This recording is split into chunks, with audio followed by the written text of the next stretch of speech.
Movie के start में हम वर्ल्ड वॉर 2 का टाइम देखते हैं, जहां 2 सोल्जर्स एक कार्गो प्लेन में न्यूक्लियर मटेरियल्स लेकर जा रहे होते हैं। तभी अचानक से ड्रैगन्स ट्रायंगल के पास उनके प्लेन से एक बर्ड टकरा जाती है और उनके कुछ समझने से पहले ही बहुत सारी वैसी बर्ड्स उनके प्लेन के पास से गुजरने लगती हैं, जिसकी वजह से उनका प्लेन क्रैश हो जाता है और वो दोनों प्लेन से निकल आते हैं। अब एक पायलट आइलैंड पर लैंड कर लेता है और वो देखता है कि दूसरे पायलट को पानी से एक बहुत बड़ा क्रोकोडाइल निकलकर उसे निगल जाता है और दूसरा पायलट जंगल की तरफ भाग जाता है। अब कहानी प्रेजेंट टाइम पर आती है और हम कुछ लोगों को प्लेन में देखते हैं जिनकी फ्लाइट ड्रैगन ट्रायंगल के पास से गुजर रही होती है। और वहीं हम मिस्टर ली हाउ को देखते हैं जो अपनी बेटी ई को एक लड़के शेंग के साथ बातें करता देख लेता है। फिर वो ई से उस लड़के के बारे में पूछने लगता है, लेकिन वो कुछ नहीं बताती और हमें दिख जाता है कि इन दोनों के बीच कोई प्रॉब्लम चल रही है। तभी अचानक से प्लेन में कुछ टर्बुलेंस हो जाती है और एयर होस्टेस सभी को मास्क लगाने का कहती है और हमें पता चलता है कि प्लेन डीप्रेशराइज हो गया है, इसीलिए कैप्टन प्लेन को नीचे हाइट पर ले जाने लगता है, जिससे प्लेन ठीक हो जाता है। पर तभी उनके प्लेन से भी वही बर्ड्स टकराने लगती हैं, जिसकी वजह से प्लेन की कंडीशन खराब हो जाती है, इसीलिए कैप्टन प्लेन को समंदर में लैंड कराने लगता है और सभी पैसेंजर्स को वो अलर्ट कर देता है। अब कुछ ही देर में कैप्टन प्लेन को समुद्र में लैंड कर देता है और उसे लगता है कि सब सही जा रहा है, पर तभी उनके सामने पानी में एक चट्टान आ जाती है, जिससे टकराकर प्लेन के 2 टुकड़े हो जाते हैं और आगे का हिस्सा ब्लास्ट हो जाता है। अब बचे हुए लोग किनारे पर आ जाते हैं, जहां कुछ लोगों की मौत हो जाती है और कुछ लोग जख्मी हो गए थे। अब वो लोग इस जगह पर हेल्प बुलाने का सोचते हैं, लेकिन किसी के भी मोबाइल में सिग्नल्स नहीं आ रहे थे। अब इस बात से सभी परेशान हो जाते हैं क्योंकि इनके पास पीने के लिए पानी भी नहीं है। इसीलिए ली हाउ शेंग और लू के साथ जंगल की तरफ जाता है ताकि उन्हें पीने के लिए कहीं से पानी मिल सके। और वहीं ली हाउ शेंग को ई से दूर रहने के लिए कहता है। अब आगे जाकर उन्हें जंगल के बीच एक लकड़ी से बना केबिन मिलता है, जहां से उन्हें कुछ वेपन्स मिल जाते हैं। इसके अलावा इन्हें वहां से एक डायरी भी मिलती है जो उसी पायलट की होती है जिसे हमने स्टार्ट में जंगल की तरफ भाग के देखा था। अब जैसे उन्हें डायरी से उस जायंट क्रोकोडाइल के बारे में पता चलता है तो वो फौरन ही बाकी लोगों को वार्न करने के लिए भागते हैं। दूसरी तरफ पानी में एक आदमी दूसरे की लाशों से पैसे चुराने लगता है और तभी अचानक से कोई चीज उसे पानी में खींच लेती है, लेकिन इस बात को कोई भी नोटिस नहीं कर पाता। वहीं हम एक कपल ली और जियान को देखते हैं। अब जियान को ई से बात करते हुए पता चलता है कि वो अपनी मॉम के फ्यूनरल से वापस आ रही थी। वहीं एयर होस्टेस जख्मियों को बचा हुआ पानी पिलाने लगती है तो फैंग नाम का एक आदमी उसे रोककर पानी को जख्मियों पर जाया करने से रोकता है और उससे बोतल छीनने लगता है। ये देखकर ली फैंग को ऐसा करने से मना करता है, जिस पर फैंग उसकी भी नहीं सुनता और उन दोनों की आपस में फाइट होने लगती है। और इसी बीच एक आदमी पानी में गिर जाता है, जिसे एक क्रोकोडाइल मार देता है। अब इसको देखते ही सभी की हालत खराब हो जाती है और वो सब फौरन ही बचा हुआ सामान उठाकर वहाँ से भाग जाते हैं। फिर कुछ देर बाद ली हाउ दोनों के साथ वहाँ पहुँचता है, लेकिन उन्हें वहाँ कोई नजर नहीं आता और सभी डेड बॉडीज भी गायब होती हैं। फिर वहाँ उन्हें क्रोकोडाइल के पाँव के निशान से पता चलता है कि जो क्रोकोडाइल यहाँ आया था वो साइज में इतना बड़ा नहीं है। इसके बाद वो तीनों भी बाकी को ढूंढने निकल जाते हैं। दूसरी तरफ जंगल में भागते हुए एयर होस्टेस गिर जाती है और फैंग उसे बचाने के बजाय मरने के लिए वहीं छोड़ देता है और क्रोकोडाइल उस पर अटैक करके उसे भी खाने लगता है और अब बाकी लोग भागते भागते अलग हो जाते हैं। अब वो लोग भागते हुए एक सेफ जगह पर आ जाते हैं, जहां उन्हें पीने के लिए पानी भी मिल जाता है। और तभी अचानक से उन्हें जंगल से झाड़ियों की आवाज आने लगती है।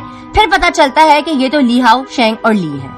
पर तभी उन्हें वहाँ किसी के गुर्राने की आवाज सुनाई देती है और उन्हें पता चलता है कि इस जगह पर वो जायंट क्रोकोडाइल सोया हुआ था, जो अब उनके यहाँ आ जाने पर जाग चुका था और अब उस आदमी के लिए कोई कुछ भी नहीं कर पाता और वो जायंट क्रोकोडाइल एक ही झटके में उस आदमी को पूरा निगल जाता है। अब वो सब भागने लगते हैं और ली हाउ उस क्रोकोडाइल के अटैक से बाल बाल बचता है, लेकिन इसी बीच एक लड़की का पाँव चट्टान में फंस जाता है और क्रोकोडाइल उस पर अटैक करके उसे भी खा जाता है। अब वो सभी भागते हुए वापस जंगल में आ जाते हैं और किसी को भी इस जगह के बारे में कुछ पता नहीं होता। तो ई उन्हें वापस से क्रैश की जगह जाने का कहती है, लेकिन ली हाउ उसकी नहीं सुनता और उन्हें उसी केबिन के पास ले आता है, जहां से ली को 2 ग्रेनेड्स और बुलेट्स मिलती हैं। फिर वो लोग आज रात यहीं रुकने का डिसाइड करते हैं। अब रात में ली हाउ वहाँ मेटल्स की चीजें रस्सी से लटका देता है ताकि वो क्रोकोडाइल यहाँ आए तो उन्हें पता चल जाए।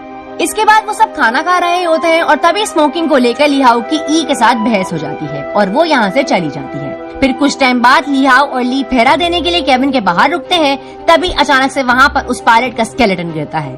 अब इन दोनों को इस बारे में कुछ समझ नहीं आता क्योंकि इसे क्रोकोडाइल ने नहीं खाया था और डायरी में भी इस बारे में कुछ नहीं लिखा था। अब सुबह होते ही ली हाउ सबके लिए फ्रूट्स ढूंढने जंगल की तरफ चला जाता है।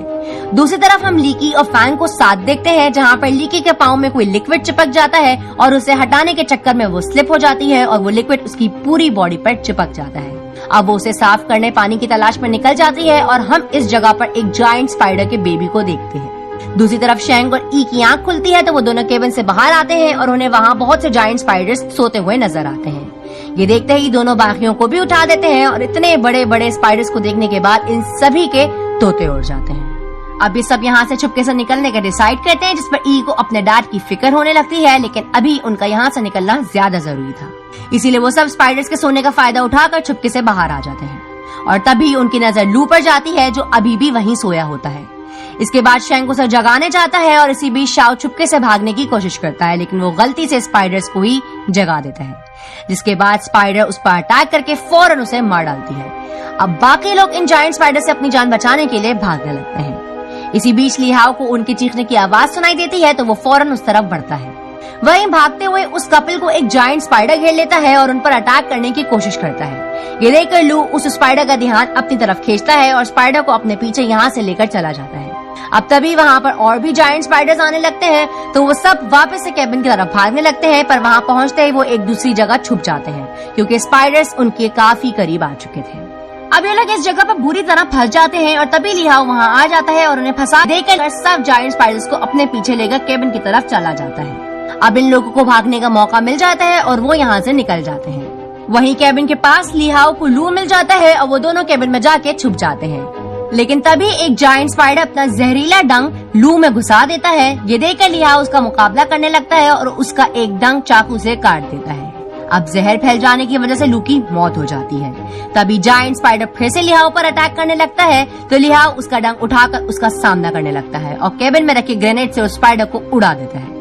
दूसरी तरफ वो लोग एक जगह पानी को क्रॉस कर रहे होते हैं, तभी यहाँ एक क्रोकोडाइल आ जाता है और शैंक उसके सामने फंस जाता है। अब ये देखते ही ई डर जाती है, लेकिन उसके अटैक से पहले ही लिहाओ वहाँ आकर शैंक को बचा लेता है और वो क्रोकोडाइल वहाँ से चला जाता है। इसके बाद ई अपने डैड को गले लगा लेती है क्योंकि अब उसे अपने डैड के प्यार का एहसास हो चुका है। दूसरी तरफ लीकी फैंग के साथ एक वाटरफॉल वाली जगह पर आ जाती है और वो खुद पर से वो लिक्विड साफ करने लगती है और तभी उसे पानी में किसी के कूदने की आवाज आती है और वो क्रोकोडाइल होता है जिसने लीकी के पाँव को पकड़ लिया था।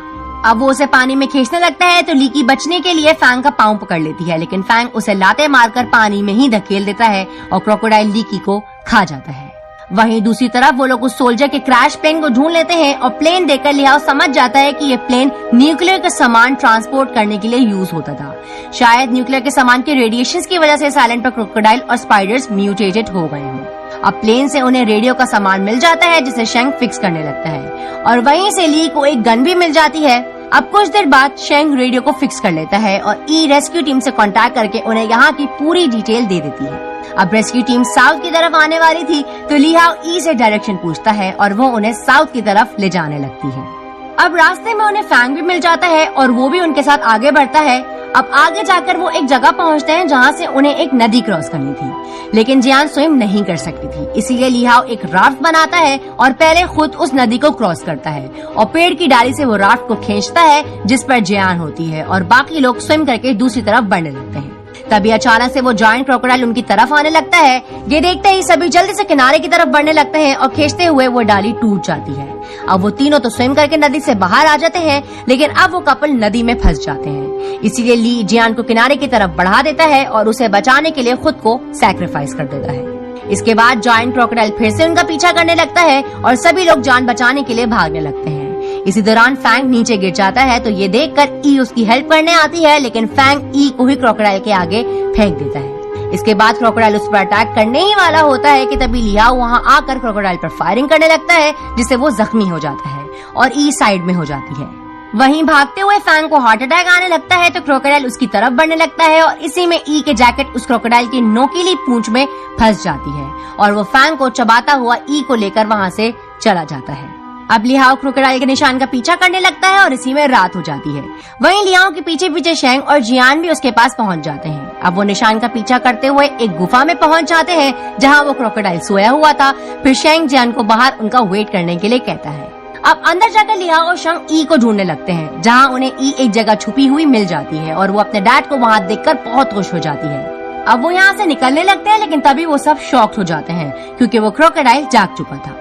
अब लिहाओ फौरन ही उस पर फायरिंग करने लगता है और शैंक को ई को यहाँ से ले जाने का कहता है और क्रोकोडाइल को वो अपने पीछे लगा लेता है। अब वो एक जगह आके छुप जाता है और बचा हुआ ग्रेनेड निकालता ही है कि क्रोकोडाइल वहाँ आ जाता है और ग्रेनेड लियाओ से नीचे गिर जाता है। अब भागते हुए लियाओ एक छोटी जगह में घुस जाता है जहाँ क्रोकोडाइल उस तक नहीं पहुँच पाता। वहीं शेंग ई को बाहर निकाल कर लियाओ की मदद करने वापस अंदर जाता है और शेंग की आवाज सुनकर वो उसे ग्रेनेड को ढूंढने का कहता है जो उसे पास से ही मिल जाता है। अब लियाओ उसे ग्रेनेड से उड़ाने का कहता है लेकिन इससे लियाओ की जान को भी खतरा था, इसीलिए शेंग क्रोकोडाइल को अपनी तरफ डिस्ट्रैक्ट करता है और जैसे ही वो उसके पीछे आता है शेंग ग्रेनेड की पिन निकालकर उसके पास फेंकता है जिससे क्रोकोडाइल जख्मी होकर गिर जाता है। अब उन्हें लगता है कि वो मर गया है लेकिन तभी क्रोकोडाइल उठकर फिर से उन पर अटैक करने आ जाता है। ये देखकर लियाओ शेंग को वहाँ से हटाकर स्पाइडर के डंक से क्रोकोडाइल के पेट को नीचे से पूरा चीर देता है और पेट फट जाने की वजह से क्रोकोडाइल वहीं मारा जाता है। अब वो दोनों गुफा के बाहर आ जाते हैं जहाँ ई दोनों को जिंदा देखकर खुश हो जाती है। इसके बाद वो चारों सुबह तक साउथ पहुँच जाते हैं जहाँ अब रेस्क्यू टीम भी आ जाती है।